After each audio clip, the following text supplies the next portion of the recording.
Assalamualaikum warahmatullahi wabarakatuh. Bismillahirrahmanirrahim. Alhamdulillah wassyukrulillah ala ni'amillah. Wassalatu wassalamu ala rasulillah wa ala alihi wa sahbihi wa mawalah. Wa la hawla wa la quwwata illa billah, amma ba'd. Para peserta didik, santri-santri Madrasah Sanawiyah kelas 8 yang kami banggakan dan yang kami sayangi. Alhamdulillah kita bisa bertemu kembali walaupun dalam proses daring, walaupun tidak ditatap muka, tapi semoga pelajaran kita ini tetap kita ambil kebaikannya dan bisa mengambil hikmahnya. Dan mudah-mudahan di dalam pelajaran materi ini, yaitu pelajaran Quran Hadis, yang nanti materinya yaitu bab kedua, yaitu indahnya berinfak di jalan Allah Subhanahu wa Ta'ala. Untuk itu anak-anak nanti bisa dibuka bukunya, LKS-nya atau buku panduannya, atau mungkin nanti bisa di-share materi saya yang singkat dan padat walaupun pakai PPT PowerPoint. Nah, semoga nanti yang saya sampaikan walaupun tidak bisa langsung sepenuhnya uraiannya, tapi sekedar untuk wawasan, dan kita nanti bisa belajar lagi di buku-buku yang sudah ada disediakan oleh madrasah, itulah nanti kamu baca sepenuhnya. Nah, untuk itu saya mohon anak-anak disiapkan bukunya, alat tulisnya, bila mana nanti ada pertanyaan yang mungkin saya belum kita perlu sampaikan, nanti bisa dicatat, dan mungkin ada catatan yang perlu untuk dicatat, monggo bisa dicatat. Itulah maksudnya untuk belajar walaupun daring seperti ini. Tapi kita tetap, walaupun di hati kita tetap dekat, jauh di mata tapi dekat di hati. Sepertinya kita cinta kepada sesuatu gitu. Nah, semogalah nanti yang saya sampaikan nanti, pelajaran Quran Hadis ini, bab 2 ini nanti bisa diterima dan bisa diresapi dan bisa diamalkan. Para anak-anak yang kami sayangi, mari kita membahas tentang bab kedua, yaitu indahnya berinfak di jalan Allah. Indahnya berinfak di jalan Allah. Infak niku napa, Pak? Nah, perlu diketahui arti daripada infak. Karena ini perintah dari Allah. Infak itu apa? Menurut bahasa, yaitu membelanjakan atau membiayai, belanja di dalam apa? Sabilillah, untuk kepentingan agama Islam. Nah, walaupun kita tidak bisa menghasilkan, tapi di mata Allah nanti Allah lah yang akan memberikan pahala. Itu yang dimaksud dengan infak menurut bahasa, membelanjakan. Anak kita belanja di koperasi, di toko, itu berarti kita ada uangnya, terus ada barangnya. Tapi kita belanja kepada Allah ini, ada sesuatu yang diberikan, dibelanjakan, tapi tidak bisa ada barangnya. Tapi nanti Allah lah yang menggantinya pahala tersebut. Kalau menurut istilah, nah ini, infak menurut istilah yaitu mengeluarkan sebagian harta untuk sesuatu kepentingan yang diperintahkan oleh Allah Subhanahu wa Ta'ala. Nah, berarti mengeluarkan harta, materi yang kita keluarkan, duit, coro jawane duit, uang. Nah, ini mengeluarkan sebagian harta. Dan bisa tidak hanya duit, bisa mungkin bisa barang yang lain yang demi untuk kepentingan agama Allah, yaitu agama Islam. Jadi mengeluarkan sebagian harta. berupa uang bisa. Mungkin kita punya uang 100.000 atau mungkin 10.000 lah, atau katakanlah 1.000. Kita belanjakan, kita keluarkan sebagian uang yang 500. Kemana kita infak? Kemana kita jariahkan ini? Nah, kita coba setiap hari Jumat. Nah, ini biasa anak-anak kan kalau Jumatan ada kas atau kotak keliling mubeng di sekitar masjid Anda biasanya gitu. Atau mungkin tidak keliling tapi ada kotak di dalam masjid, mungkin di sebelah sana, sebelah sini, itu kamu masukkan. Nah, itu namanya suatu jariah atau mungkin infak. Ini contoh daripada untuk perintah Allah, karena ini untuk kebaikan. Allah nanti yang menggantikannya. Itulah arti daripada infak menurut istilah. Apa ada dasarnya kita infak? Landasan daripada dasar infak yaitu anak-anak bisa melihat dalam Quran surat Al-Baqarah ayat 274. Surat apa, anak? Surat Al-Baqarah ayat 274. Bunyinya ayat, alladzina yunfiquna amwalakum bil-laili wan-nahari sirran wa alaniyatan falahum ajruhum inda rabbihim wala khaufun alaihim wala hum yahzanun. Artinya, wallahu alam, orang-orang yang menafkahkan hartanya di malam dan di siang hari secara tersembunyi dan terang-terangan, maka mereka mendapat pahala di sisi Tuhannya. Tidak ada kekhawatiran terhadap mereka dan tidak pula mereka bersedih hati. Ini ayat ini termasuk sudah menjelaskan yang kaitannya cara menginfakkan sebagian harta kalian. Kapan kita bisa infak? Bisa di malam hari, bisa di siang hari, bisa tersembunyi, bisa terang-terangan.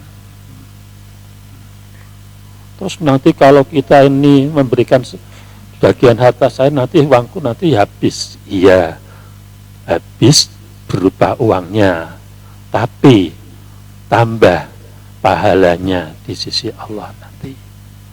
Aku wedi nak infak minta duitku, kamu kan dapat pahala. Wala khaufun, jangan takut mengeluarkan harta sebagian harta kamu, jangan sampai takut, apalagi bersedih hati, jangan sampai.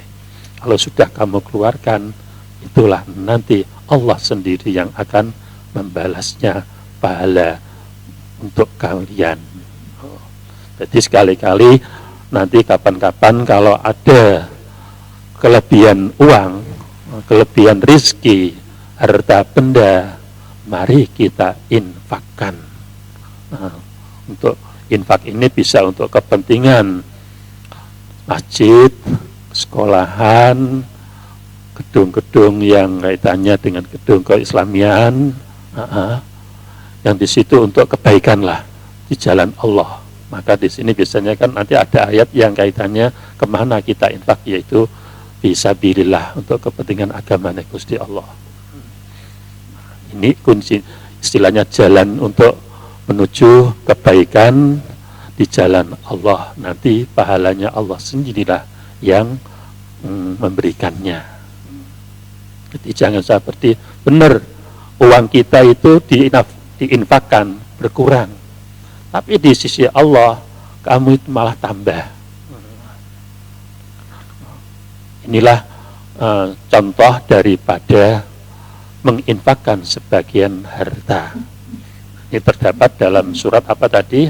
Al-Baqarah ayat 274. Jadi kamu tidak usah khawatir. Aku kepengen siri, monggo siri. Kepengen terang-terangan, monggo.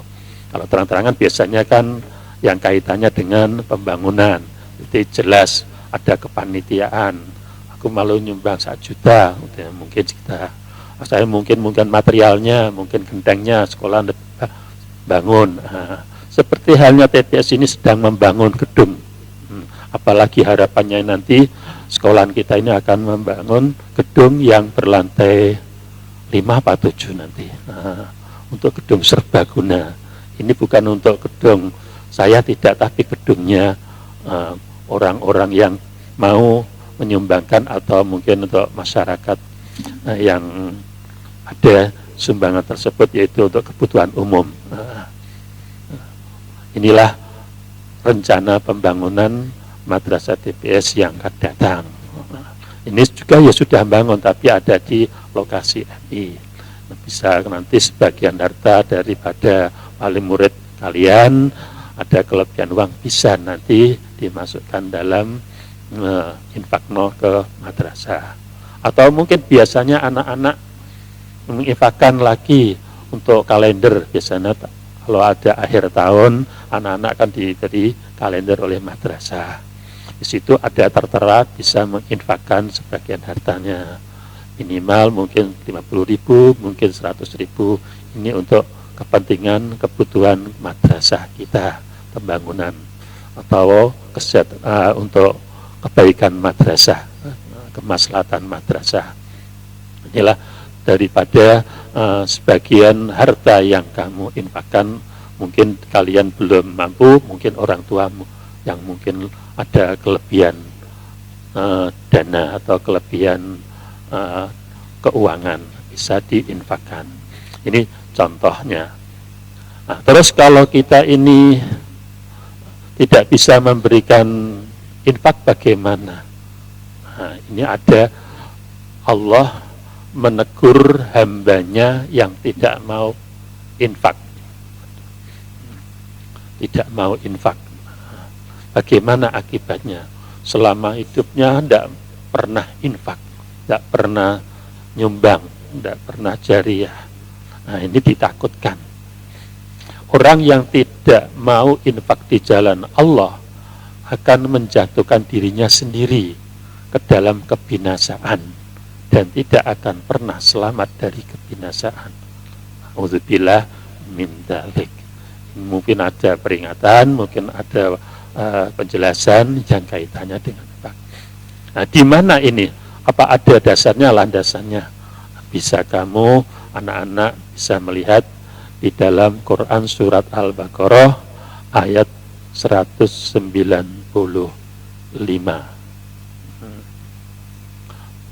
Yang pertama, kalau tidak mau infak, yang pertama yaitu memberikan peringatan akan binasa. Peringatan akan binasa. Mumpung masih hidup, mari kita latihan infak, atau mungkin kita bisa menginfakkan sebagian harta. Landasannya di mana? Yaitu dasarnya Quran surat Al-Baqarah ayat 195. Wa anfiqu fi sabilillah. Wala tulqu bi aidikum ilat tahlukati wa ahsinu innallaha yuhibbul muhsinin. Ini ada perintah, dan belanjakanlah harta bendamu di jalan Allah. Ini perintah. Wala tulqu bi aidikum. Nah, ini ada himbauan lagi, yaitu kaitannya dengan apa?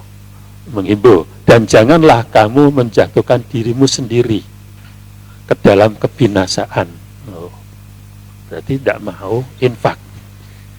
Terus selanjutnya bagaimana? Wa ahsinu, dan berbuat baiklah kalian. Sing apik mumpung iki diperingatno kon infak aja kasih ora. Karena apa? Innallaha yuhibbul muhsinin, karena sesungguhnya Allah menyukai orang-orang yang berbuat baik.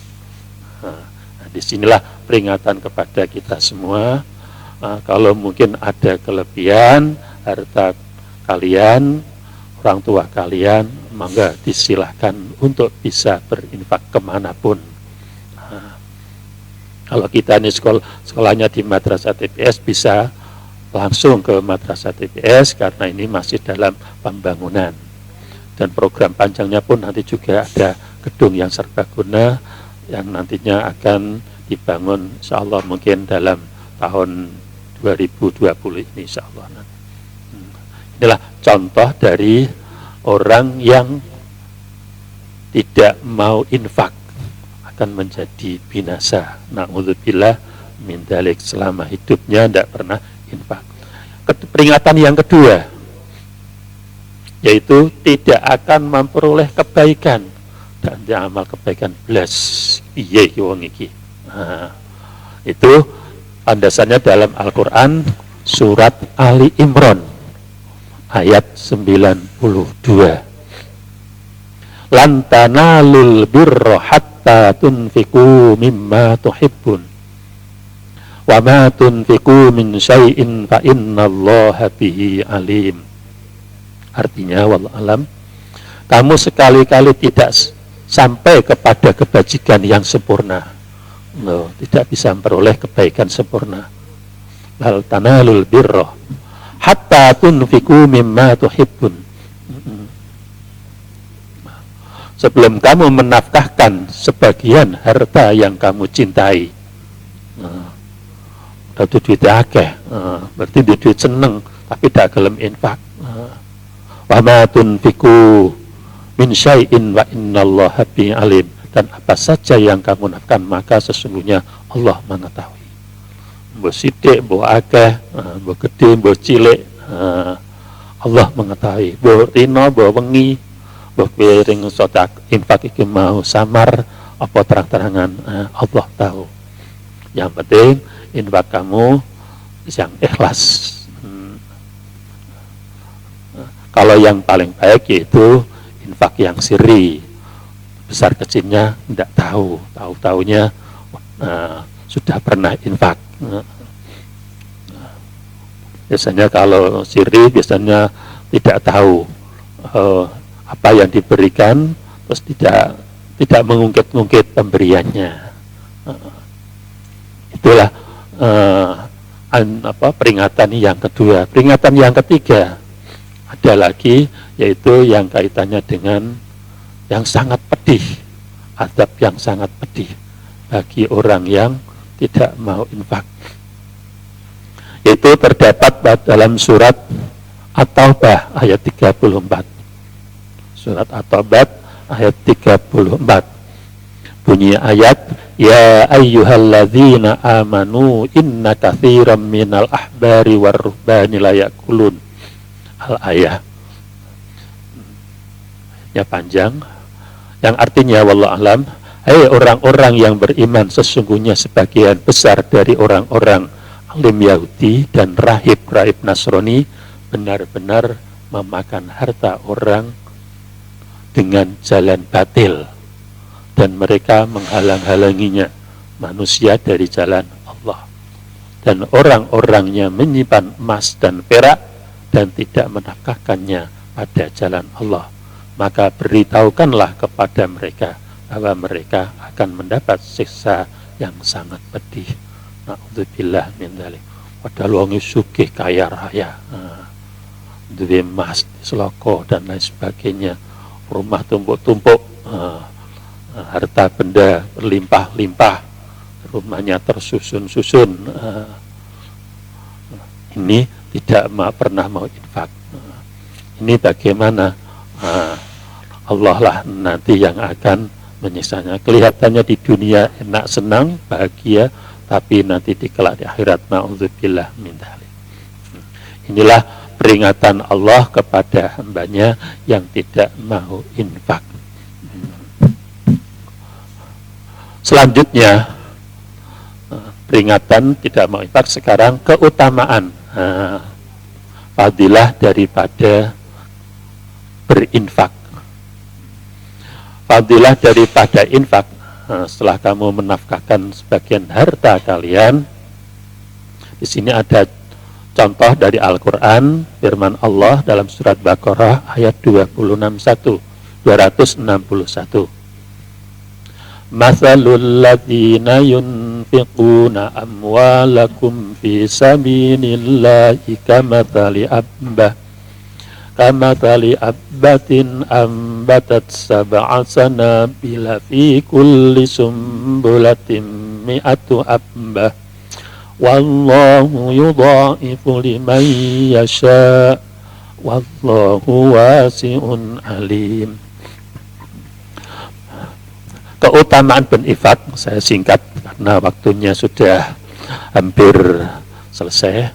Perumpamaan pada nafkah yang dikeluarkan oleh orang-orang yang menafkahkan hartanya di jalan Allah adalah serupa dengan sebutir benih yang menumbuhkan 7 bulir. Pada tiap-tiap bulir 100 biji. Allah melipat gandakan ganjaran bagi siapa yang dia kehendaki. Dan Allah maha luas karunia-Nya lagi maha mengetahui. Jadi kesimpulannya daripada ayat ini, Allah memberikan contoh kepada orang yang mau infak, yaitu sepertinya ada serupa biji. Ingin infakno sebagian hartamu dicontohkan sebutir biji. Biji tersebut akhirnya menumbuhkan duwe pakang bulir, ono pakangi, jadi wit. Biji buat tantur dadi wit ana pakange.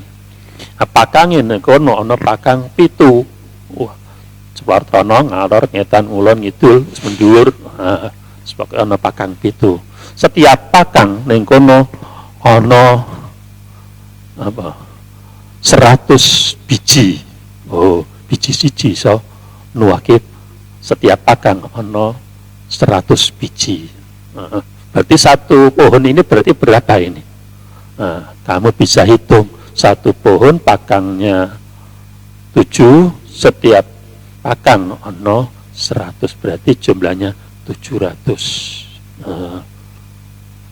Itulah pahala bagi orang yang berinfak, dilipat gandakan oleh Allah Subhanahu wa Ta'ala.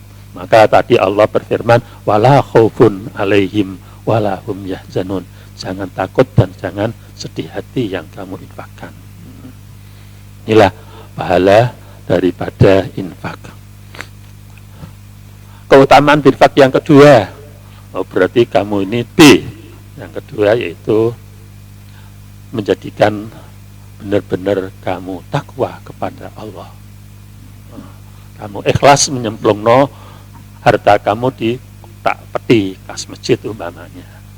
100.000 apa 2.000 apa 3.000 dan seterusnya, monggo. Ini benar-benar kamu ingat takwa kepada Allah karena ini ke jalan Allah yang baik. Yang C, yang ketiga, keutamaan infak yaitu bisa terhindar dari siksa api neraka. Alhamdulillah kalau kita bisa menginfakkan sebagian harta mumpung masih diberi kepanjangan umur, kemurahan rezeki, kita bisa infak. Inilah bisa terhindar dari siksa neraka. Nanti bisa kamu lihat di LKS halaman 25. Nanti kalau saya uraikan satu-satu lama. Ini singkat saja. Yang D4, mendapat doa dari malaikat. Didoakan malaikat. Ketika kamu sedekah, kamu infakkan, kamu masukkan, ini malaikat mendoakan kita. Semoga diberi kemurahan rezeki, kemudahan rezeki yang melimpah. Inilah. Yang kelima, itu golongan yang dinaungi Allah di hari kiamat. Nanti untuk pertolongan Allah besok di hari kiamat. Karena kamu sebagian harta kamu keluarkan untuk ke jalan Allah, kelak nanti Allah akan memberi pertolongan di hari kiamat. Nah, itulah termasuk fadilah dan keutamaan al-infak. Yang terakhir yaitu larangan menyebut-nyebut pemberian. Ini yang terakhir. Tadi kan tidak mau infak, yang pertama. Yang kedua, fadilah infak. Nah, sekarang larangan menyebut-nyebut pemberian. Nah, kita di dalam surat Al-Baqarah ayat 264. Saya tidak membacakan ayatnya, nanti bisa anak-anak bisa buka bukunya. Saya hanya kesimpulannya saja. Nah, kalau kamu ini sudah memberikan sebagian harta kamu kamu ikhlaskanlah kepada Allah. Janganlah kamu istilahnya bil manni, yaitu nyebut-nyebut, atau bil adza, atau menyakiti perasaan si penerima. Jangan sampai. Apalagi kamu ri'a annas, pamer karo manusa, karo bolo-bolo, aku iso nyumbang kedeng, sak sekolah tak sumbang kabeh. Aku iso nyumbang material besi tak untuk kabeh. Enggak usah gitu, enggak usah diucap.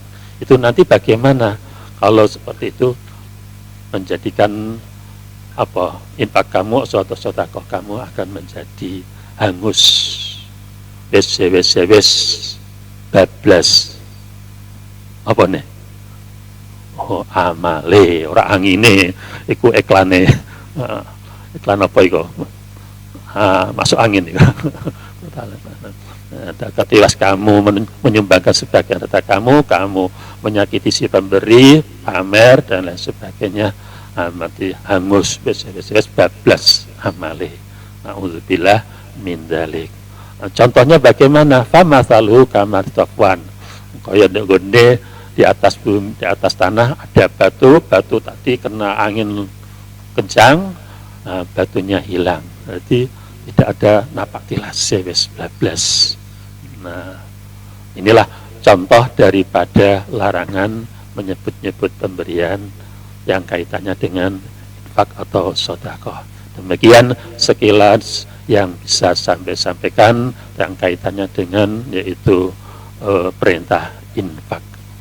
Mohon maaf bila ada kekurangannya dan kehilafannya, karena ini pembelajaran dengan singkat.